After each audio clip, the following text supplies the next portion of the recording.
Oh, let's go. What is up, NFL fans? It's your boy Kevin Phillip Fox with the Legit Football NFL podcast. I am joined by two of the industry goats. You already know their names. If you've watched this show one time, you know I don't do this alone.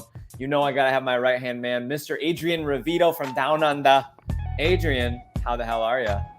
I assumed you're bringing us both in, so I just brought them both in, and I'm cool with it. NFL stats, Jimmy Ray. I was gonna give you your own intro, but Adrian wanted to, for some reason, share. Look, I want to feel closer. I want to feel closer to Jimmy. Yeah, I like it. Awesome. You know what? At the Buffalo Bills game I went to last year, the offense didn't do like the whole like announcing every single player running out, and they were like, we wanted to be introduced as a unit, and I was like, oh, that's a little corny, but I see the vision. That's what we're about. Did you catch the drop at the start? Do you recognize it? I did. Hilarious. Legendary. Good catch, man. Loved it. Catch. I love it. So in case you're not familiar with our shenanigans, I'm Kevin Phillip Fox, the host of the Legit Football NFL podcast. I love messing around with my boys. They love messing around too. It's a really fun show. Shout out to everybody who's joining us. Feel free to comment. We love engaging with listeners, but we have an action-packed show today. Starting with last week, we covered our actually 2 weeks ago. We missed a week. We covered our reactions to the offensive free agency signings. Now, so many signings have happened since then. We have so many new conversations to have, but we're starting with defense today because we totally blew it off last week. But first, I just want to say, ladies and gentlemen, in case you didn't know, I linked up with Jimmy Ray in LA last weekend, and it was really fun. We went to a Dodgers game, spring training. Went to a Dodgers game. We had a whole section to ourselves, just hanging out. No foul balls caught, but I did stand up for a foul ball every single time one was hit. Didn't matter if it was on our side of the field. Jimmy was ready. He was in gear, and I was ducking. I run from foul balls. I'm very nervous about them. We did the wave for like 8 minutes. Yeah. As the non-American here and representing any non-Americans in the chat and watching live now, do you really enjoy watching baseball? Like, is it fun to watch live? No. It's a vibe. It's a vibe. Is it about just drinking and like, well, not in your case, Kevin, but like, is that what everyone just gets into it? Like, you got the songs that everybody knows. You know, they play Sweet Caroline. They play the seventh inning stretch. Take me out to the ball game. All right, comparatively to an NFL game, it's cheap too. It's very cheap. Like, it's cheap compared to all the other sporting events. And what would you rate it if let's pretend an NFL game, like the best NFL game you've been to is 10. What would you rate your average baseball game? 3. Yeah, 3 or 4. Yeah. I mean, most of the time you don't even say the whole time. Sport. I feel like. What'd you say? Most of the what? Seems like a boring sport. Like, I mean, and you know what the equivalent is. So like, it's Australia and some of the rest of the world have cricket, which is kind of the equivalent.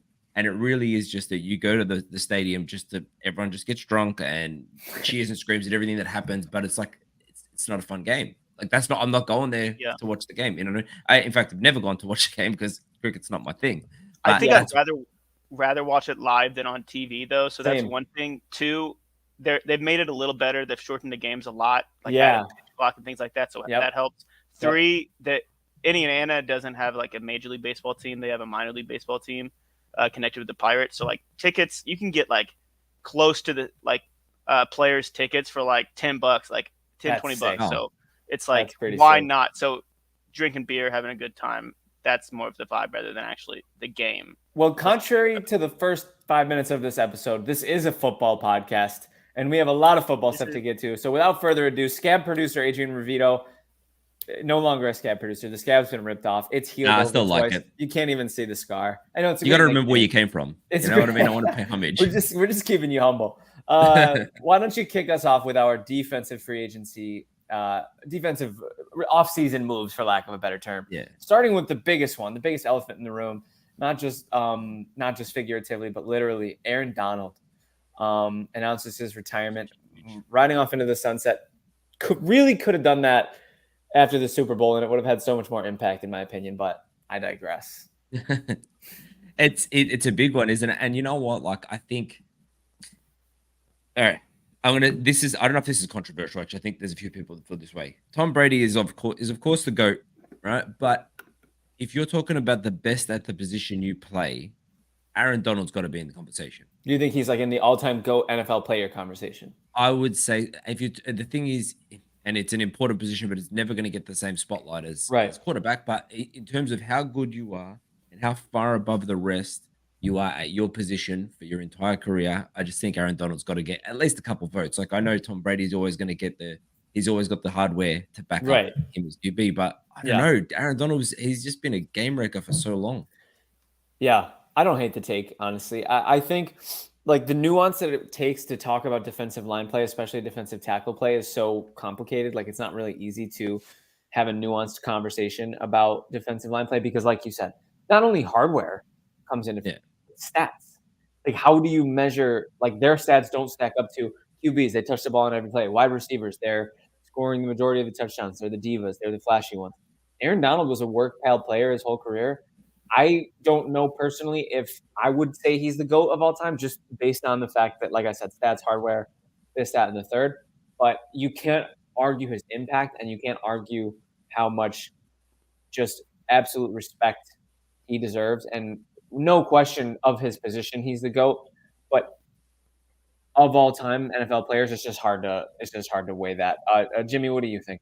Yeah, going off of the respect value, I think one big aspect you can look at is kind of how often he was double teamed in the NFL. And a defensive tackle that can get to the quarterback is huge. You're playing on the inside. You're playing against so many different ways. There's so many different ways that you can get kind of ganged up on. And he was just getting right past that, being like a leader in sacks almost every year, getting Pro Bowls, getting all pro. So he was respected, and you had to game plan around him. So the fact that the Rams don't have that available on their defensive line anymore is huge. And we saw a lot of people coming out and be like Kyler Murray was like, thank God. I mean, thank you for retiring. You couldn't have done this like a couple years ago.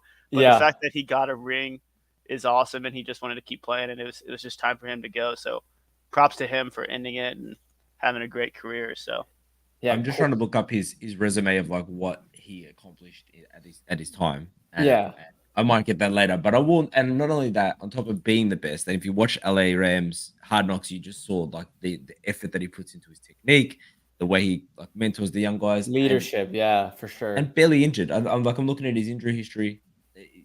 Missed 3 games and then got injured once in November and missed the season. That's it. Yeah, that's unbelievable. Yeah, no, he deserves all the flowers, all the accolades that Aaron Donald gets. He deserves. We could make a 60-minute podcast about Aaron Donald. But there's a lot of moves to get to. Christian Wilkins, formerly of the Dolphins, has signed with the Raiders. Jimmy Ray, what are your thoughts on this signing?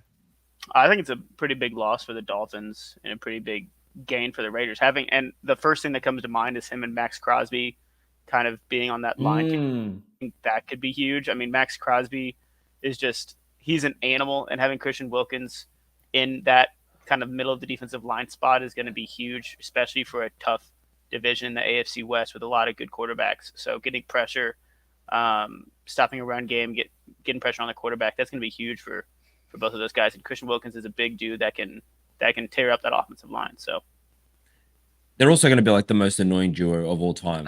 Like they are like the two guys known for getting into arguments, talking trash, and just like you put them on the same team. Or like I don't know if you watch NFL on Netflix. Sorry, Netflix is Quarterback. Yes. And you see how much Max Crosby gets up in Mahomes' face and throws the elbows. He's got 2 of them on the same team. It's a mind game too. Yeah, I love the signing for the Raiders. Christian Wilkins is one of those players that I think if he's on your team, you love him, but if you're against him, you hate him. The big thing for me is I'm really happy that he doesn't have a shot at Josh Allen's family jewels twice a year anymore. He actually, believe it or not, this is actually a real thing. He has a history of diddling Josh Allen in the bottom of the sack pile. It's actually a real thing. Wow. Yeah, look it up. It's pretty problematic. But Josh Allen's jewels are protected now. Instead of twice a year, it'll be once every couple of years. So not bad. Big win for the Bills fans and for Josh Allen and for his future children. I just coming out and saying it, just being children in the green, just being real. But it's an excellent signing, and yet, Adrian, I couldn't agree with you more. How annoying is that defensive line going to be? Not only to try to guard, but also to talk smack with. Next up on the list, we have Fletcher Cox retiring, all-time great defensive tackle. Did a little hybrid defensive end stuff for Philly over the years. Adrian, this is a big loss for Philly and for the NFL. No. Yeah, look, Philly's So they've lost two of their greats here, two of the and on both sides of the ball. Big loss, Fletcher Cox. I mean, he was starting to slow down a little bit, obviously, as you get towards the end of your career, but he's still a big piece of their line, and I think they're going to feel this loss. I mean, their defense dropped off, and that dropping off a cliff is actually too nice for what happened to their defense in the back end of last year. Seriously, though, they've got some work to do, and they're doing some, and we've got some signings that they took. If we can, and I'm just going to jump. We can combine them. Might as well. Yeah, good call. Yeah, and they took Bryce Huff on, who nice young guy. Good player, so they're gonna fortify a little bit. And I love me some Howie. He knows what he's doing. Yeah, they've let Hassan Riddick go. Which to the Jets dropped today. Another move. Yep, that's a big one. Third round pick. That heart face emoji. Okay, dude, we have a resident lover of Howie Roseman over here in Adrian Rivera. I'm a stand for him. But yeah, Fletcher Cox. It's it's sad to see, and the Eagles. I don't foresee a bright 2024 with them. Not just because look, the tush push takes away a key, and I think without Kelsey, tush push is going to be not as effective as it was. You've lost other pieces. You're bringing back Sirianni, who seemed to be the problem. So, but Bryce Huff is a nice pickup for him. Yeah, no, I do have to give credit where it's due. I think Howie is a great GM, but I think you're right, Adrian. I think it's gonna get worse before it gets better for the Philadelphia Eagles. So great call out. I think we also need to address the Reddick trade to the Jets. That's a big move for the Jets to pick him up. Huge. Yeah. Jimmy, talk to us about why that's a big move for the Jets. It's a big move for the Jets because the Jets defense is already I think it's hard to not say they're the top defense in the league with Sauce Gardner, DJ Reed in the secondary. Yep. And now they have Hassan Reddick in that kind of pass rush room. I assume he might be the outside linebacker in the pair with Quinnen Williams, John Franklin Myers.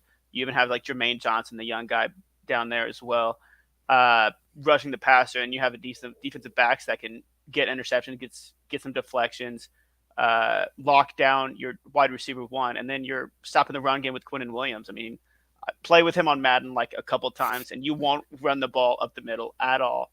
And now you have people on the outside just going bananas. The Jets as a whole, this is one of those moves that now you're looking at their team as a whole and wow, they have a lot of great players. They're taking some shots. It all depends on kind of the offense and Aaron Rodgers and how the offensive line will hold up with Mike Williams coming into a lot of injury question marks there, but Jets are looking real nice on paper, but we know that could go either way, and we saw what happened last year. So it's TBD, but I'm excited for him. Jets are historically known as off-season winners. This is not new. I'm looking forward to seeing how they perform in the draft. I think their current GM, I believe it's Joe Douglas, right? Yeah. He's been doing a pretty darn good job. He's put them in good positions. Last year, the Aaron Rodgers stuff was unfortunate. I was skeptical of the Rodgers thing working out anyway. I almost think him having a year to just sit and watch from the sidelines and let them work out all their organizational kinks might be better for him. I still don't know how effective he'll be coming off of an Achilles tear at almost 40, but without question, Hassan Reddick makes the Jets. He takes them from, potential, fringe playoff team to I think they're pretty fortified as they should be looked at as a team that should very likely compete for the playoffs. Back to the Eagles really quick before we move on. Adrian, do you feel as though the sheen is off of Howie at all? Or do you feel like it's just off of the team? Nah, I really don't, because I do feel like the sheen kind of even over the tank that happened at another tank, that's the wrong one, but at the back end of last year. Right. It was on Sirianni, it was on his coordinators, it was on leaders in the building. Jalen Hurts took a bit of flack. But I feel like, and I'll bring up their moves, because I feel like Howie constantly, the way I look at it, right, is Howie's the man that gets people in and out of the building. He's the one that he's put him in a really good place to succeed. He's brought in Saquon Barkley, Marcus on the 1-year deal. They got Bryce Huff there, re-signed Brendan Graham. They tend to always bring back the ones that they want to bring back. So that makes me think that maybe Hassan Reddick, I think he was asking, I saw something $26 million a year or something like that, and I think it just wasn't worth the money that he wanted. Yeah. It's a bit steep for him. They keep Josh Sweat, I think, or they might still move him. He might have restructured their deal. Yeah. So to me, to answer your question, I don't think the sheen is off him. I still have my heart face emoji for him. It's just that he had a check, temperature check, you know. Yeah, I just think that, but I don't foresee the Eagles doing well this year. I think it's going to need the reboot with that Sirianni next year. And do you have an inclination that if Sirianni goes, Roseman stays? I feel like that's not a bad idea for them. Yeah, I could see that being. I think they threw out. So someone's got to suffer, right? Because they had that. They did really drop off a cliff, and someone had to suffer. So the coordinators all out the building. Right. That puts. Yeah, and Sirianni's leash is probably that long now. So like the second thing's has gone back, he's out. He could be out by week 5. Yeah. Yeah, Howie hasn't really had that. Hasn't had those talks. Didn't it feel like he was going to get fired this year? I really kind of felt like with the way they collapsed from being like 9-0 to like what, like they're like five. They were 10-1, and then they basically just like lost. And then they got bullied out of the playoffs by Baker. Like Baker's a good player, but Mamma Mia, was that a shellacking. And everyone saw it coming too, just as how bad the regular season was. They were like, "Yeah, the Bucs are going to win this." This is how bad they were. So if they start like 2-3, 1-4, 0-5, something along those lines. 0-5 is bye. Oh yeah. Oh, absolutely. Maybe even before that. But for sure, 3, we'll see how it goes. But so next big 3 moves that we got before we move on to our next topic. I'm gonna go quickly through these a little bit. Chase Young to the Saints. Any hot takes? Any rapid fire to the Saints? Bring up. Oh no, yeah. Nah, look, nothing much to say on this. I think they signed to a 1-year deal. I think so. Yeah, they did. 12 mil. Yeah. I wanted to say 12. Yeah, 1 year, 30 mil. Prove it. Still got something. Obviously, still good, but nothing special. Yeah, let's see what he's got. If he can put it together, I mean, that's former defensive rookie of the year. He's got the potential to be great. Danielle Hunter to my Texans. For those of you who don't know, I'm actually a huge Buffalo Bills fan, but the Houston Texans are my darling team because I love them. I embraced them last offseason before it was cool.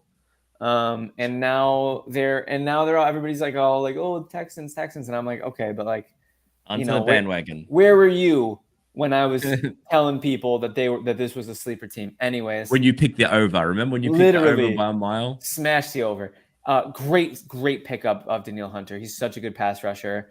Pairing him with Will Anderson is just going to be absolutely lethal.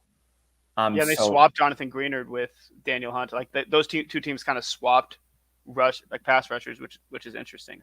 I'm stoked about it. And then last but not least, actually, there's 2 more moves I wanted to talk about, but we also had, remind me again, there was another end Brian Burns traded to the Giants. Huge. How do we feel about that move? I have to jump. I wanted to jump on this one because, and I know this is the thing that everyone talks about, and rightfully so, is that the Rams offered 2 firsts for them 2 years ago or a year ago, and then now the Giants got him. If I remember right, and it's testing my memory, is a 2nd and a 5th.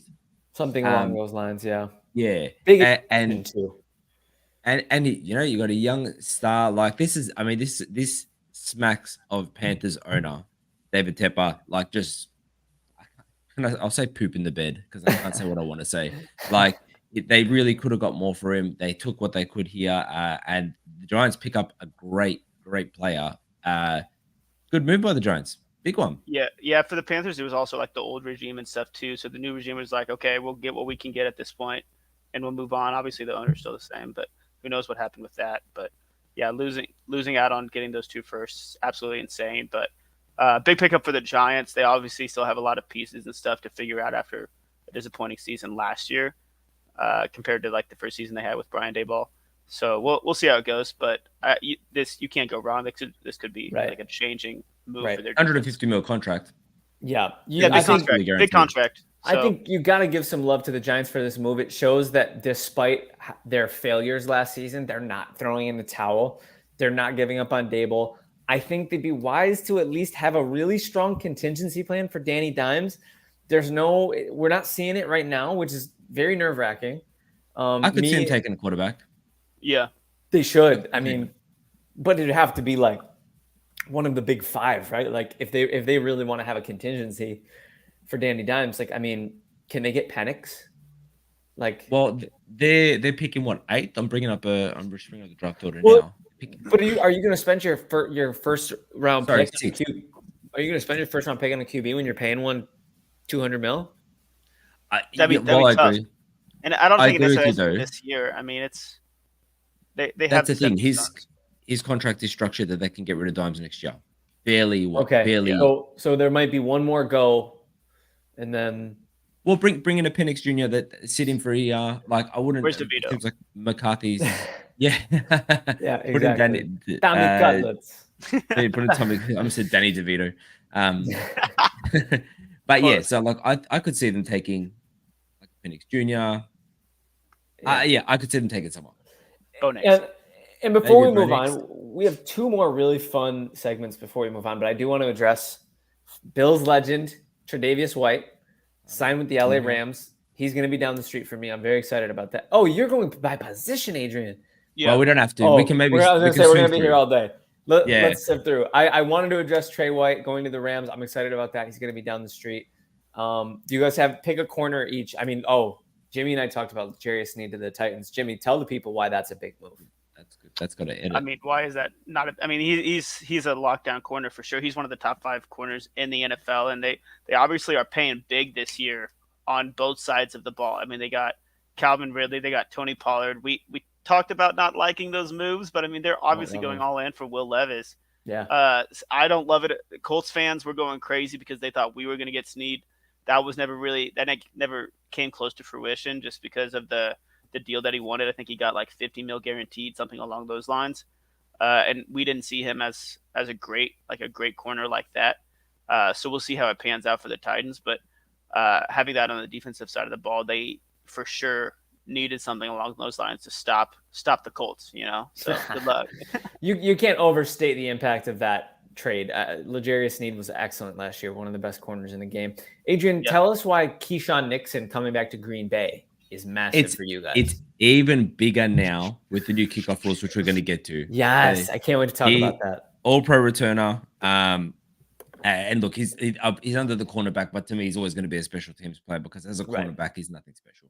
Is that right? I don't take that. Not even just me. I don't think anyone really rates him as a cornerback. I think he's such a good special teams player that LaFleur put him in a position he wanted to move more than special teams. But as a returner, he is electric. And anyone who's watched him return the ball, he would return it out of the back of the end zone. And I'm the only one who was like, yes, return it. Do not take a knee. So he's comes in as a cornerback. He's far from a lockdown. And he's still got speed. But to me, the real value in Keyshawn Nixon, and we'll talk about it when we get to the rule changes, is in his kick return. Yeah. So I think of those moves, there's not really any other ones that are really worth talking about. Let's keep it moving. Let's plow through. I did not realize we were going by position. I was like, man, Adrian we've got two positions here. I was like, Adrian really went defensive line heavy here. I didn't even realize Patrick Queen, they were going by position. Okay. Jimmy immediately is excited about the Patrick Queen to the Steelers. And tell us why, Jimmy. I mean, I think it's awesome. I think it's hilarious that all the Ravens players, like defensive players, like Geno Stone went in the division to the Bengals. Patrick Queen went in division to the Steelers, and all just kind of joking about it because they're happy for the dudes getting their money. But the Steelers defense, I'm so excited to see Patrick Queen kind of in coverage, rushing the passer. I think that'll be glorious for the Steelers as a whole. The quarterback situation on the other side of the ball will be interesting, but the defense got a lot better, and they were already really good. Same with the Jets. So it's like the great getting even better, the rich getting richer kind of thing for a lot of these defenses in the NFL. Love it. Yeah. Adrian, go ahead. Yeah, I'll just jump right. So Clowney took an 2-year deal. That was pretty recent. He's never really lived up to his draft capital, but I feel like last year's probably his best year that he had. So hopefully he does something there. They needed him to replace. So Frankie Louvu, I think, was probably the best one of this group. And he's gone over to the Commanders. Commanders sneaky making some moves. Like Commanders sneaky could be someone to watch, especially if they hit on a quarterback. Yep. Nothing else really. I mean, Bobby Wagner, over to the Commanders as well. Cool. Ironically, still got something in the tank. A little something. Clowney's always getting paid too.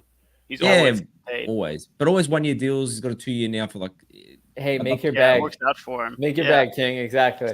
$12 million a year. It's good. Yeah, I got nothing to say on these linebackers. I like all these signings. They're all good. Here we go. We got Antoine Winfield going back to the Bucks. I'll rapid fire read these. We can talk about them. Xavier McKinney to the Packers. Congrats, Age. Geno Stone to the Bengals. CGJ, I always say that wrong, to the Eagles. Jordan Whitehead to the Bucks. Not listed here, which is disrespectful, but Jordan Poyer, my former number one in my heart, is now a Miami Dolphin. Also, Buffalo got Mike Edwards. Not a big deal, I guess, apparently. Re-sign Taylor Rep. Not a big deal, apparently. Here we go. No, Adrian. Hold on. Let's There we take go. one look when we see him. All caps. Thank you. Yes. Sad face. Huge sad face. Adrian, tell us really quick why you're excited about Xavier McKinney coming to the Packers. Yeah, super happy about this signing. When we talked about what we wanted from this, I said Antoine Winfield Jr. to the Packers would have been amazing. New DC, love single high safety. Could not do that with our current roster.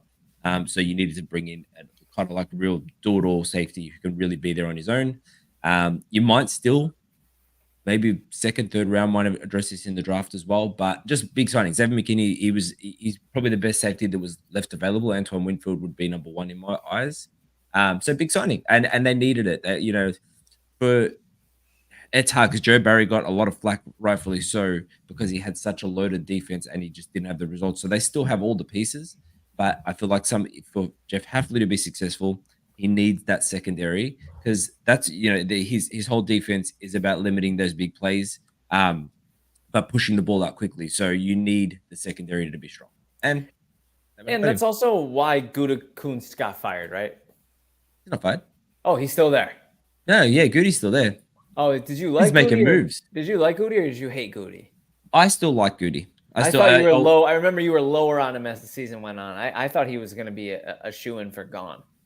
Nah, see, to me, look, Goody, he's a little bit of his moves tend to take time to come into kind of fruition. He copped a lot of flack like Jordan Love, obviously. Is this a toxic relationship? No, I you might be thinking of someone else, and I didn't want to say it out loud because it would hurt my feelings. But look, let's just address it. I don't think I've ever been low on Goody. You're right. I love me some Goody. You know what? I was confusing with the defensive coordinator. That's 100% what I was doing. Joe Barry, bye. Yeah, that's who it was. That's who you hated. Yeah, he sucked. Okay. Correct. Yeah. Goody, you never bashed Goody. You liked Goody. I was wild in there. You're thinking of Joe Barry, and I absolutely bashed him. Barry and Goody, it's not that different. It's not. They both got a Y on the end. If you Gutekunst the Goody. Yeah, right. Jimmy, any of these safety signings really stand out to you? I like Chauncey Gardner-Johnson going back to the Eagles. He was pretty big for him a couple years ago, and just kind of admitting when they were wrong and letting him go last year and just bringing back. I know he had some injuries and stuff last year, but kind of bringing back that toughness. And I think it's also funny because there's a lot of trash talking with like CJ Gardner-Johnson and the Eagles fans. But once it's all business at the end of the day, it's all love. So come back and be on my team. It's all forgiven until you make a bad play, and then it's right back to hate, especially in Philly. So I will say that there's a lot of like secondary safety guys still available too. There is, Quandre Diggs, there's Justin Simmons, Jamal Adams, Xavier Howard, Eddie Jackson. I mean, this. I was looking at the list earlier today, and I was like, man, there's still some dogs. Good in safety the secondary, class and the markets in the draft market too. Just got there's a surplus of them, so it's hard to kind of get the deal you want when you're like, well, we'll just go get the other guy, So it's like supply and demand for sure. I think that's why safety's going to start being underpaid as well. Honestly, I think it's going to start. We're going to start seeing that. They might go the way of the running back. Honestly, it's not looking great for their bags. But boys, I think it might be time for us to transition into a segment about rule changes. I'm so excited to talk about this. Jimmy is the local expert, resident expert. Would you agree with that, Adrian, or do you feel like you have? No, I would never take myself over Jimmy. Jimmy is absolutely the local. So Jimmy, we're gonna play the Michael Scott game here. Okay. Explain this to Adrian and I like we're 5. Okay. And I have something for you, Jimmy. Actually, this might help as well. It's going to block our faces. Okay, but look at that. Can you move it over just a little bit? I want to see Jimmy's face. I can't. I can take it off the screen as we need it. No, I want to. I want to. There you go. Thank you, Jimmy. That's right better. Here. That's the weirdest, creepiest thing I've ever seen. Don't ever do that again. Oh gosh. So obviously this looks kind of insane. This is a fun. I mean, this. I am terrified. I love it. All right, what do we got? Oh my gosh, that was creepy. Okay, so as you can see, the kickoff. You see that football on the left side? That's where they're gonna kick off from. Okay, so that's normal. That's staying the same. You have the kickoff start line and the setup zone. So that's where the two teams will be. So the offensive team will be, or the kickoff team will be at the start line. Defensive team will be at the setup zone. And then you see that fun little landing zone, which is usually the red zone in between the goal line and the 20. That's the landing zone. So that's where you want to put the football at kickoffs. Because if you don't make it there, it'll be just like if you kick it out of bounds, it'll be to the 40-yard line. It'll be a touchback to the 40. No matter what, if you don't land it in the landing zone. If you don't make it, so if you hit it before the landing zone somehow, that would be hard to do. Or out of bounds, it would be to the 40. So let's say you kick it to the 23-yard line. That means ball goes to the 40. Correct. Yeah, if the ball, I believe, you have to touchback it. Do they have to field it, or does it just automatically go there? If it lands at the 23, it would be they have to make it to the landing zone. So it would have to be. So it would be an instant 40-yard line dead ball. They don't need to run. Correct. Yes. Okay. Heard. Yeah. Okay. So 25 yards from spot of kick for a kick that's out of bounds would mean, say the ball goes out of bounds, even in the landing zone, it's still going to go 25 yards from the spot of the kick? Yeah, so if it goes out of bounds in the landing zone, it's still it would be at the 40. Okay. So it'd have to be inbound still in the landing zone. And that's where, so in the landing zone is where you would get the ball taken out. And that's where, like, a lot of the teams and the owners and stuff want to see the kickoff taken out. So if you go back into the touchback area, so if it lands in the end zone or goes in the touchback, it goes all the way to the 35-yard line now. Okay. For this year only. So that's trial. The key here. Yeah, that's the key here. So if you get a touchback, it goes back to the 35. If you don't make it to the landing zone, it goes back to the 40. So that's the kind of incentive to get it to the landing zone. So you can stop them from 35 because that's kind of the minimum if you don't get the kickoff kind of returned, if that makes sense. If it lands in the landing zone and rolls into the end zone, can it still be a touchback, or is that at that point? I think I don't. That's a good question. Well, I'm good question. I'm always thinking about the loopholes. Yeah. I want to say if it lands in the end zone itself, it's considered a touchback. But I'm not. But if it lands before the end zone and goes into the end zone, I'm gonna find the answer to this. Yeah, let's get to the bottom of it, because this rule, I'm like kind of a rule stickler, and like here. If a kick hits the landing zone and rolls into the end zone and is down, it's just a touchback to the 20. Okay. So it's just a shot, which makes sense. It does, but also because the offensive team wants to return it to get it past the 20. But if it goes into the end zone and it's like if it's fielded into the end zone, it's a 35. Okay. If it lands directly in the end zone, it's a 35. So like, there's no incentive for the receiving team to let it go, like let it land in the landing zone and let it roll. Yeah, because I feel like that would be a 20. That'd be an easy hack if it. Yeah, because that's a 15-yard difference. So you want to try to get it past. I mean, it'll be close, and also none of the players can really move until someone catches it, which is big too, because you can't start moving, so nobody will be there. So it's except for the return players, they can, right? I mean, they have to receive it. Yeah. So there's about a 30-yard difference and a bunch of blockers, like basically a line of scrimmage in a way at like the 35, 40-yard line.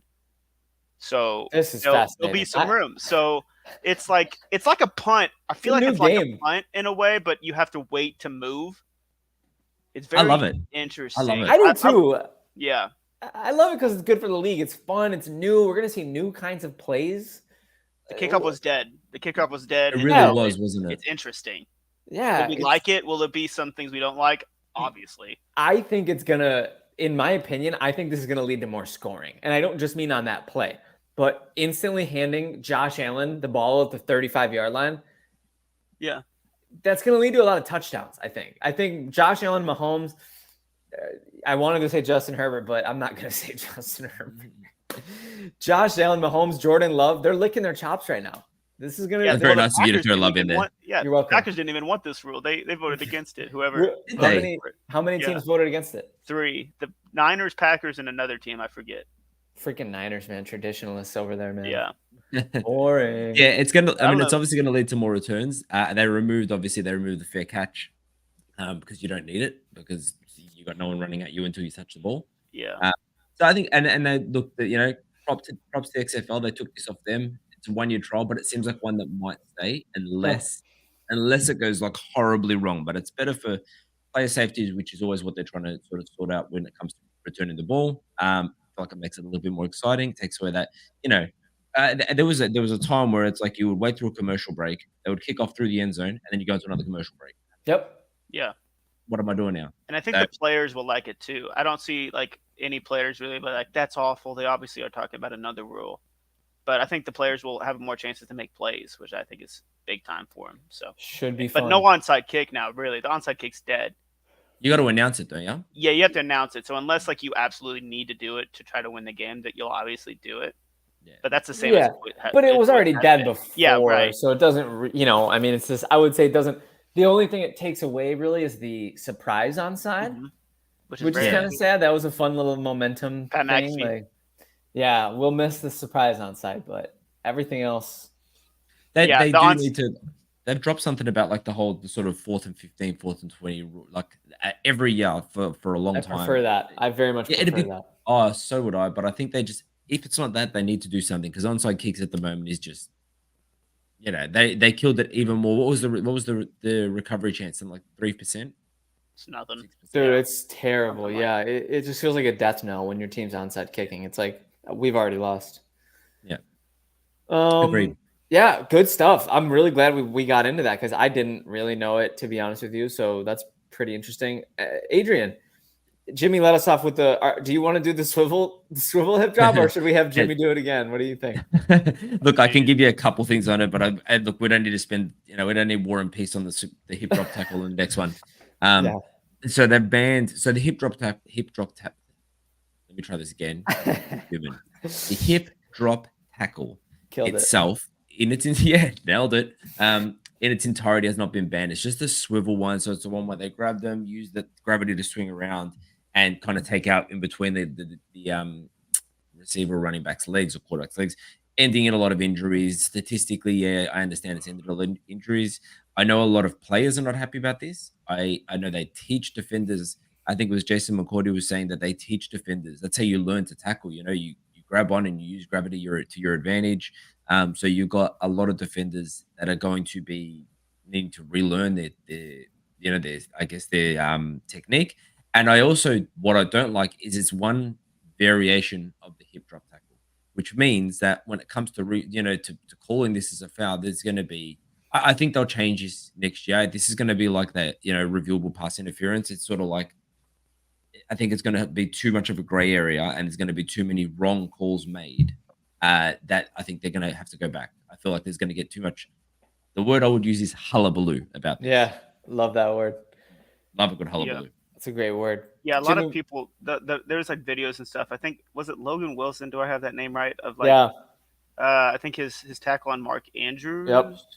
But that technically is not a swivel hip drop tackle. It was just a regular hip drop tackle. So that wouldn't necessarily be considered a flag.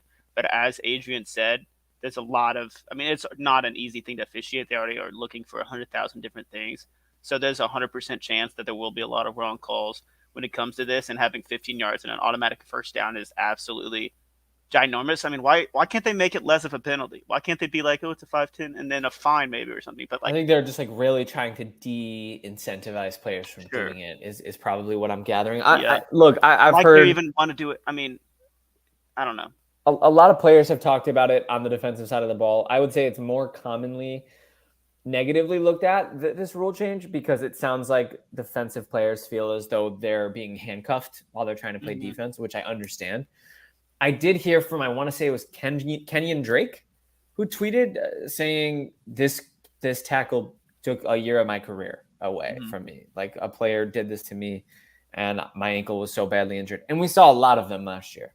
We saw a lot of injuries on these. So I think it's in vogue to just side with the mainstream media and the NFL talking heads that it's a terrible thing and the game's becoming soft and you have to pick up the quarterback and place them on a pillow and tuck them in and kiss their forehead before you can tackle them. And if you forget one of those steps, it's a penalty. But I would rather, at least for now, in the spirit of safety, I'm okay with going with it just for a little bit. Like just get, like you guys said, trial run. Yeah, there's going to be mistakes. Trust me, I'm saying this now, but when, Matt Milano gets called for a hip drop tackle that gives the Chiefs a first down in the playoffs, I'm going to lose it. So, yeah, I think the common fan is confused about too. Yeah, like the rule itself. Yeah. A couple stats that I just just quickly looked up. So of the 22,469 tackles made last season, 230 of those were hip drop, which resulted in 15 players missing time. So that's a 6.5% injury rate. So you do the math on that. Like you can understand why they're trying to outlaw it, but you can also understand why defensive players are kind of up in arms about it, because there's so much. It was sort of similar to the whole, how we're supposed to stop a fake slide a couple of years ago. It's sort of like, at some point they always give offense the advantage because it's more exciting and it makes a better product. But you can understand what defenders aren't doing. You're taking my flow bar for bar, man. That's a great stat. Sorry about that. Sorry about that. Flow bar for bar. Come on. Yeah, word for word. Did you have that ready? My whole flow. Did you have that ready? No, I didn't. I liked hearing it though. He's gonna tweet it though, and he's gonna give credit. My best Jimmy Ray impersonation. I was gonna ask. I was like, send me it after the show. Yeah, right. We'll talk about your sources. Talk about it. Yeah. Any other rule changes made that we should be talking about, boys? Small one here. There's a couple changes, but this is I put 3 on the docket. So this is not a bad one. I think that I see it's such a roughing the passer, intentional grounding. There's such like, to the point of what we're talking about, the hip drop tackle, they're so impactful to a game, 15 yards, first down. I see no problem having the replay system being able to correct it when it's objectively wrong. Because we've all seen those roughing the passes where it's like, that is not. I love that. Yeah. So I'm happy about this one. That's a great call. Nothing bad there. Yeah. Why not? Did you have another one, or?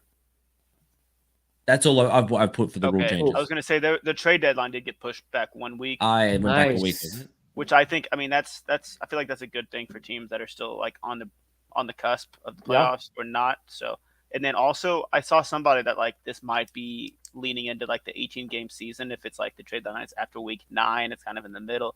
So I think that could be far-fetched, but I think they're definitely looking at the 18-game season in the future, because that makes it with maybe 2 bye weeks. I was going to say 2 buys or extra game. So that would mean there would be 20 weeks. Extra game. Yeah. I don't know about the extra bye, but I think trying to push it, I think they're going to get 18 games because that would make it the home and away even and less confusing. Imagine 20 weeks. More games. Yeah. So good. My goodness. Give me more on players season. will like it though. They gotta get paid. Dude. They probably won't, but also too the 2 bye weeks. Oh my god! Imagine how much of an uplift or a bye week is in a long season. Yeah, I don't think they would approve it unless that was the case. I don't think they'd have anything to in the CBA if that wasn't like 2. Like, why would you add another game? In there. It's such a war of attrition as is. Yeah, they would. And have people want people want the Super Bowl to be like the Sunday before President's Day too, because a lot of people have that day off. So that would be that's sick. Something to look at. Yeah, that's a really cool wrinkle. I love it. But yeah, that's it. All right. Well, last but not least, guys, we have one more thing to talk about. Really general right now. We're gonna get really specific. It's gonna get weird. I think maybe we should do. Yeah, hot takes is exactly what I was going to say. I think we should each do a hot take or 2 that we have about this upcoming draft. And Adrian has done such an excellent job putting everything together for us, as he always does. Applause for Adrian. Kudos to Adrian. Snaps for Adrian. Flowers for Adrian. Applause. Do I have an applause? Whatever else you can do for Adrian, that's good. I'm doing. I like the golf clap. This is how Jimmy and I clapped at the Dodgers game. That's true. Gotta be respectful. Gotta be respectful at a baseball game, But Adrian, why don't you kick us off? Sure. Yeah. All right. I think this is not. I don't know if this is a hot take. All right. So let me phrase my words correctly here, because I don't want to say this to sound like I don't want to be all like, oh, let me say something shocking for shock value. I don't think Caleb Williams is going to be that good. I think, and I don't think it's his fault. I think he's got everything he needs to succeed. He's already a young millionaire, right? So he comes in to an extent, and this is not, there's a lot of people like, oh, he hasn't got the attitude, and, this guy doesn't know what it is to work for it. Like, I don't think that at all. I just think you've got a guy who is early 20s, you're already a millionaire, you're already a household name, you're coming in feeling like a success already, and you don't have that chip on your shoulder to earn it. You're going to an organization, the Bears, who have traditionally not been great at raising young talent. I have to censor myself again. They peed away Justin Fields' youth, and I feel like he could have been better. And what worries me even more is Caleb Williams took a drop at USC when Cliff Kingsbury came in. He's going to a new OC that is not yet proven, to an organization that has not done well at raising young talent. And I just worry about it, because we also saw Trevor Lawrence take a terrible first year, and he was the last Caleb Williams, if you will. So I think that Caleb Williams is not going to be the superstar that everyone expects him to be. I don't think he'll be bad. So I don't want to use the word bust, but I don't think he's going to be more than just maybe league average, maybe a little above. I'd like to. He's not the Messiah. I'd like to remind everybody. I think that's a totally fine take, and we're all entitled to our opinions. I'd like to remind everybody. Is this how you're about to hurt me, isn't it? I'd like to remind everybody who Adrian roots for. Why don't you give us one of these, Adrian? Why don't you just show us? Does that and in the background? And we know what team he's going to play for. So, you know what? Understandable. I think on the field, I don't like. I think there's been a lot of things about Caleb Williams, and I'm excited to talk about it because this is a sports podcast, but it's a human podcast. We say that all the time. I personally think that a lot of the hullabaloo around Caleb Williams, and I'll call it that, is the hullabaloo.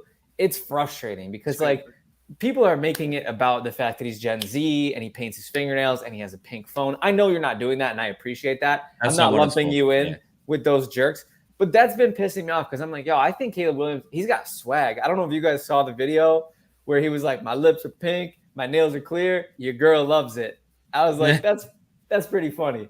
I like that attitude. He's got that, he seems to be above the noise, which I really respect. As far as on the field, obviously his talent is impeccable. I don't think that can even be debated. It can't be questioned. But I will say, and this is where the nuance is, right? Because in today's world, you either have to be on this side, or you're wrong. I personally think he's going to succeed. I think he'll be excellent in Chicago. I think they're putting him in a position to be great. I also think that maybe at times there might be, like Adrian talked about with his money, and maybe with his leadership a little bit, I think there might be a little bit, and I use this word very carefully just because I don't know the guy, but there might be a little bit of entitlement. I'm not 100% sure. I just, from what I've heard about him as a teammate, from what I've heard about when he missed games and his teammates were rallying around the fact that he wasn't there, saying we're a team now, stuff like that. I understand. I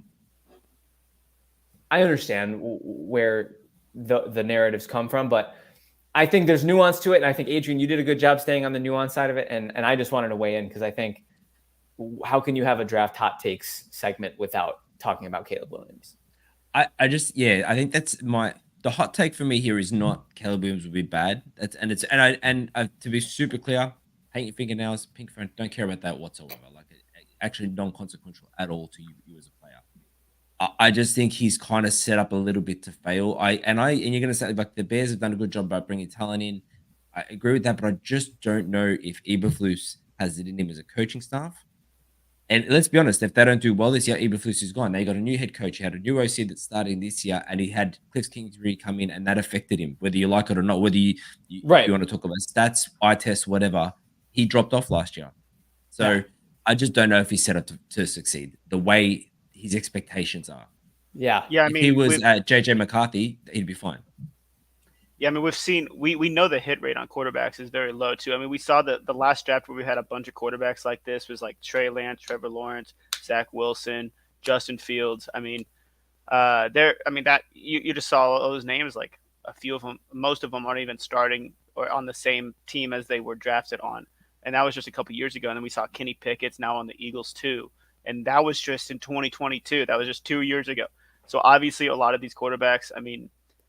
There's a very low hit rate on actually like them reaching their potential. And you said he might not be a bust, he might be good, but I feel like if he's only good and there's all these expectations, that could be considered a bust in some ways, depending on how you look at the bust actual like definition, which I think it's like bust is like a strong word. I wouldn't necessarily say that, but I mean, we'll see how he turns out, but I do think he's in a great situation and maybe one of the best situations that a rookie quarterback, number one overall, has been in for quite some time. But I wouldn't say, I definitely think it's a fair take. Yeah. So the whole Eberflus and like the franchise situation, I think is the most concerning thing. But and Ryan Poles too was like weird with Justin Fields. Do you fall strongly on one side or the other, Jimmy, about what you think is going to happen with Caleb Williams? I lean towards he'll be generational for the Bears. Cool. Yeah, it's tough. It's one of the trickier ones. You love hurting the Packers, though. You love it. I do, absolutely. It's a really tough like conversation. Like there's so much nuance, and Jimmy, you addressed this earlier. He could be even great and be a disappointment for what his expectation levels are. Mm-hmm. Do we okay, this is going to sound hot takey and stupid, and I'm going to be careful saying it, but can we confidently say Trevor Lawrence isn't a bust, given that he was the prince who was promised? And now the Jaguars are kind of treading water a little bit. If you look at what he expected to do, I'm not going to call him a bust. You can't say bust, but is he a little bit of a disappointment? 100%. Actually, can I pause this for 1 second just to say one thing? We've got 600 odd people watching live right now. Get in the comments with your own hot takes. Yeah, please. We need hot takes. We're dying. I love to tear down my fellow co-hosts here, and I love it. But let me tear you apart, random stranger on the internet, please. Come on, friends. Yeah, we need the engagement. Share the love. We're so desperate for attention. So please. Otherwise, these guys are stuck with me. Jimmy, what's your draft hot take? So I won't go specifically on a player like my guy Adrian did. Just absolutely just taking Caleb Williams, eviscerating Caleb Williams. Yeah, he said he was going to be awful and ruining his career before it starts. After this year, but I'll say so. In 2004, in the first round, there were 7 wide receivers taken. You're going to steal them. I'm so mad at you. No way. Go ahead. Say what you have to say. Well, I was just going to say, I think the record from that year will be either tied or breaking this year in terms of wide receivers taken in the first round. I mean, we have so many teams that could use a wide receiver just because there's so many wide receivers that you use on every single play. We have Marvin Harrison Jr., Malik Nabers, Rome Odunze, Brian Thompson Jr., Troy Franklin. Keon Coleman. There's so many guys that could be taken in the first round, and a lot of wide receiver needy teams, and maybe not even needy, but why wouldn't you? I feel like there's a slightly higher success rate with some wide receivers and things like that. Obviously, we saw some downfalls with Quentin Johnson and stuff, but there's more time and the different ways you can use the wide receivers and things like that. So I definitely feel like that this could be the year that wide receivers get taken a lot in the first round. I don't necessarily think that's a huge bold take, but I think it could be record breaking. 8, yeah. Okay. That's not exactly mine. So I appreciate you. Okay. I like where the song and dance that you did. I would combine mine with yours because we are getting towards the end of our show. We can drop a rapid fire hot takes at the end for fun. But I will combine mine with yours. I actually think, and I think this is a sizzling take. I think this is a lick your finger, put it on the hibachi plate, and feel the kind of take. And I personally think this is a year. I don't know about you guys, but if you're in a snake style draft, let's say, and you have the 101, you have to wait until the 124 to draft, or 212 to draft again, right? Because the whole first round happens, then the whole second round happens, and that's when your next pick is, right? If I was a team drafting early, there's so much value at wide receiver. I don't know if I'd want the first wide receiver off the board.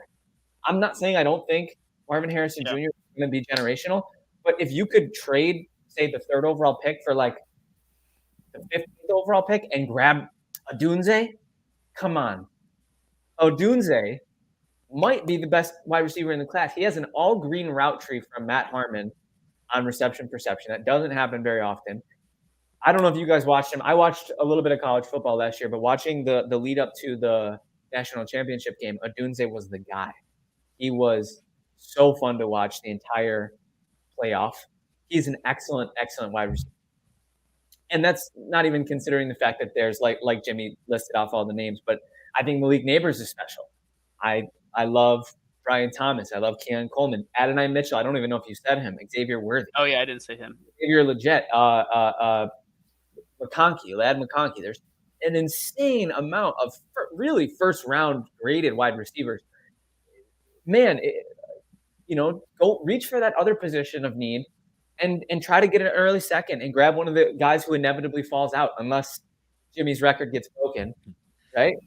To that point, my record. You mentioned Xavier Worthy there, and I think that's the lowest. I'm looking at PFF's big draft board, the lowest ranked, and he's number 15, and he's still on the big board. On the big board, he's number 15 wide receiver, not 15 overall, 15 wide receiver. Yeah. Oh my God. My point being is that the draft is so loaded with talented wide receivers that you can drop a name like Xavier Worthy. People notice, yep, that's the guy who broke the record in the 40-yard. Yes. He's 15. Like, that's crazy how deep this draft is. Can you list all 15 just for fun? Just so we have right. Marvin Harrison, number 1, obviously. Malik Neighbors, a lot of people argue he should be number 1. Roman They're both great. A lot of people argue he should be number 1. Yeah. The top 3 are just ironclad, like generational potential. I think it would surprise like the common person too if like Marvin Harrison wasn't the first person, but there's been a lot of talks. Yeah. And to that point, overall big board, number 2, 4, and 6 there. So like as far as positional, they are elite. Then it drops to Brian Thomas Jr., Adonai Mitchell, Lad McConkey, Troy Franklin, Roman Wilson, Ricky Pearsall, Jermaine Burton, Keon Coleman, Jalen Polk, Xavier Legette, Jalen McMillan, and Xavier Worthy. That's 15 wide receivers that if the Bills took at 28, I would be happy. It's such a loaded draft. It really is. And imagine all the teams that are going to be taking quarterback, O-line, defense. Like, this is the year, I think, to wait or seek value, as opposed to, if you're not going to get one of the big 3, seek value. In my opinion, that's my hot take. Can I tie one in with that? Yeah, please. I think because of that, I am saying that I think in the first 10 picks is going to be 2 trade downs at least. I was almost going to go 3 because there's so. Jimmy made a stank face. Jimmy went like this. No. I was like, well, I was going to say top 5. Oh, yeah, I could see it. Yeah. I could see it. 2 Cardinals out of 5 trade down candidate. I could see the Chargers trading down. Giants, if they're not taking a quarterback, could trade down. Because the Cardinals have got holes all over the shop. Titans probably won't. Bears at number 9 probably won't, but they could. And the Jets also could, because you're looking at teams that have got so many holes to fill, and you can get value in the later round, like later parts of the first round and the second round here. I could see a lot of people trading down a couple spots. Like, for example, Falcons, you could see them trading up to get something, either get a piece to put around Kirk or get something on that defense that needs some work. And you wouldn't have to go far down. Someone could trade from 8 to 11. Yeah. So I think 2 trades in the first 10, possibly 3. I love it. Yeah, I agree with that. I think we're seeing an uptick in draft day, draft lead up trades. I think GMs really are embracing the less need, F them picks, but also the Madden mentality of like, this is capital. These are not just picks. This is ammo. And I think we're going to see wheeling and dealing all leading up to the draft, all draft night. I feel like, Jimmy, there has to be a stat on this, but I'm assuming that there's been a significant uptrend in trades per year, and I'm sure it will continue to go up. Is that accurate? I don't know the stat on that, honestly, but just off of face value, I think that's definitely real. Assume that, right? Yeah, like it feels like there's so many trades. Yep. So yeah. Anybody? Let's get to rapid fire. I think that's an excellent draft discussion. It's very early, legit football. I want to do like prospect deep dives. I want all of us to like really brush up. I want to break down film. I want to get weird with it. Let's talk really quick before we get into that. That's future episodes. Get these last hot takes out in the open right now. Safe space. I'll drop my 2. I got 2 more to go. I'm going to drop them real quick. Number 1 hot take, either Devontae Adams or Brandon Ayuk is on a different team by the end of the draft. Number 2, long-term hot take here. Not a hot take at all, really. Brock Bowers ends up in the Gronk and Kelsey tier of tight ends. Check back in 12 years.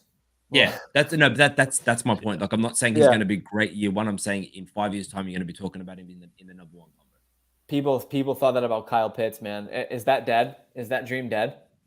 Yeah, I mean, we'll see with that Artie Smith, but yeah, probably. He's so young still. with Kirk Cousins too? Come on, man. We're alive. Stand up, man. We're alive. I'm not really a stan. I don't really care, but Jimmy, any last rapid fires? A couple. One of them is like we've already talked about, like the first 7 picks. I think it'd all be pass catchers or quarterback. I just threw in pass catchers because I think Brock Bowers could be up there. I had that exact one. Whoa! I didn't because there was too much. Joe Alt was the only one that made me worry about it.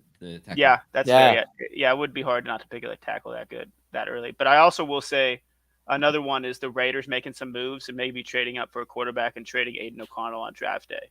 Ooh. I think that's something that could be interesting. I don't even know if Aiden. We'll see what they could get for him. But 6, maybe 7. There's a lot of teams you'd be like, yeah, they need a quarterback. Broncos need a quarterback. I mean, Broncos definitely need a quarterback. My hot take is not so hot either, but I think I think the Giants are going to draft a QB. I don't know if it's in the first round, but I think the Giants are going to draft a QB. I had a sound for non-hot takes. Can you tell me if you realize what it is? Sounds like ice. Yeah, it's like freezing. It's like freezing. That's my freezing take. I think the Giants are drafting a QB, and I think it's possible the Bills trade out of the first round. Those are my team-specific little fun ones. Would you be okay with it?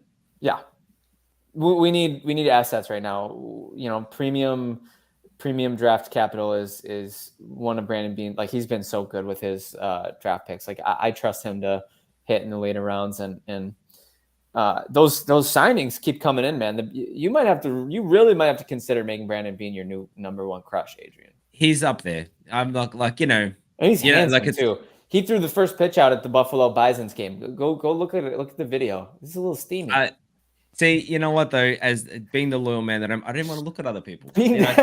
Howie's got my eyes, and you don't put yourself in a situation to fall in love elsewhere. That's my point. You know what? You're doing the right thing, man. You're doing the right thing by Howie, and that's the most important thing. I think our man crushes on GMs is a perfect place to end this whirlwind of a podcast episode.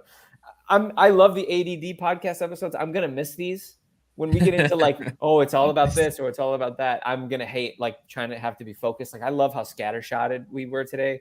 You guys did a great job. Jimmy, why don't you say goodbye to the people and tell them where they can find your work? You can find my work on X, which is still weird to say at this point. I think it's been like a year or two at this point. But at NFL_stats is where I'm at. You can find me there, just posting stats every single day. Fun like draft profiles, random stats, saying happy birthday to certain players. Just get your mind flowing during the off season. Real positive vibes, NFL stats. Might even be a hip drop tackle stat coming if I'm not wrong. Yeah, I need it.